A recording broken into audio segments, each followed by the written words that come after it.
थेट समोर येते आहे, ज्यात वाल्मिक कराडला मकोक्का अंतर्गत त्याच्यावर कारवाई झाली आहे आणि त्याचे पडसाद परळीत उमटले आहेत। काल परळी बंद पुकारण्यात आला, आजही परळी बंदची हाक आहे। त्यांचे जे कुटुंबीय आहेत, हा लॉ अँड ऑर्डरचा प्रश्न आहे।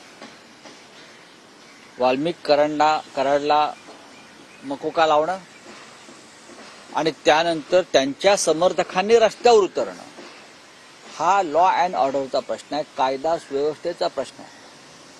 प्रधानमंत्री मुंबईत असताना महाराष्ट्राच्या एका भागामध्ये अशा प्रकारे हिंसाचार मणिपूरप्रमाणे होत असेल तर त्याची जबाबदारी गृहमंत्रीपद सांभाळणाऱ्या देवेंद्र फडणवीस यांच्यावर आहे। एखाद्या गुन्हेगाराला त्याच्यावर कायदेशीर कारवाई सुरू होत असताना भारतीय जनता पक्षाचे समर्थक म्हणून घेणारे लोक रस्त्यावर उतरतात, हिंसाचार करतात, परळी बंद ठेवतात, सार्वजनिक मालमत्तेचं नुकसान करतात। हा काय प्रकार आहे? आम्ही एखादं आंदोलन केलं तर आम्हाला परवानगी मिळणार नाही विरोधी पक्षाला, तर आमच्या लोकांना तुरुंगात टाकतील। मग इथे तुम्ही काय शेपूट घालताय? माझा प्रश्न असा आहे आता सगळ्यांनाच की कारवाई झालेली आहे, प्रकरण न्यायप्रविष्ट आहे, आता आपण सगळ्यांनी शांतता पाळली पाहिजे। बीडची एनसीपी कार्यकारिणी बरखास्त करण्यात आलेली आहे आणि जे चारित्र्यवान आहेत अशा व्यक्तींचा तपास करूनच मग पदावर घेतलं जाईल असं म्हटलं जातंय। कोणती एनसीपी? अजित पवार, जे एकूण सगळं बीड आणि परळीमध्ये घडतंय। हो, पण जोपर्यंत तुम्ही धनंजय मुंडे यांना मंत्रिमंडळातून काढत नाही तोपर्यंत तुमचा या कृतीला काही अर्थ नाही। लोकांचा आक्षेप जो आहे तो आकाच्या आकाला आहे ना, त्यांच्यावरती तुम्ही कारवाई करायची हिंमत दाखवताय का? तरच संतोष देशमुख यांचा तपास हा निष्पक्षपाती होईल।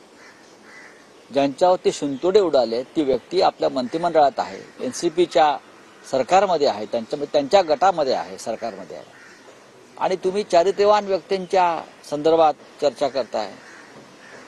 चारित्र्यवान कोणाला म्हणावं हे आता आम्हाला वर जाऊन धर्मराजाला विचारावं लागेल की चारित्र्याची नक्की व्याख्या आहे। आम्हाला परत भगवद्गीता शोधावी लागेल, त्यात श्रीकृष्णानं काही चारित्र्यावरती काय प्रवचन दिलंय का अर्जुनाच्या रथावर स्वार होऊन? आता मोठा प्रश्न आहे ना, कारण चारित्र्यवान लोक बीडमध्ये घेणार आहेत अजित पवार, मग सुरुवात कोणापासून करणार आहेत हा याचं उत्तर द्या। रावसाहेब, आणखी दोन प्रश्न आहेत।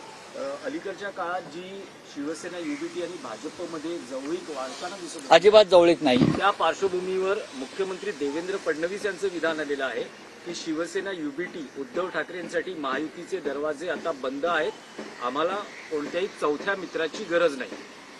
बघा, चौथा मित्र येणार नाही, नंबर एक। आणि आम्ही त्यांच्या दारामध्ये दरवाजा खटखट करायला गेलो नाही कोणीही।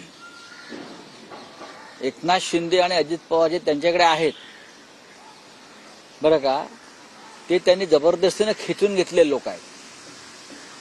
उद्धव ठाकरे असतील आमचे माननीय शिवसेना पक्षप्रमुख आणि आम्ही सगळे, आम्ही काय त्यांच्या पायरीवर जाऊन बसलेलो नाही आहोत। मुख्यमंत्र्यांची आणि माननीय उद्धव ठाकरेंची एखादी सदिच्छा भेट ही राजकीय भेट नसते।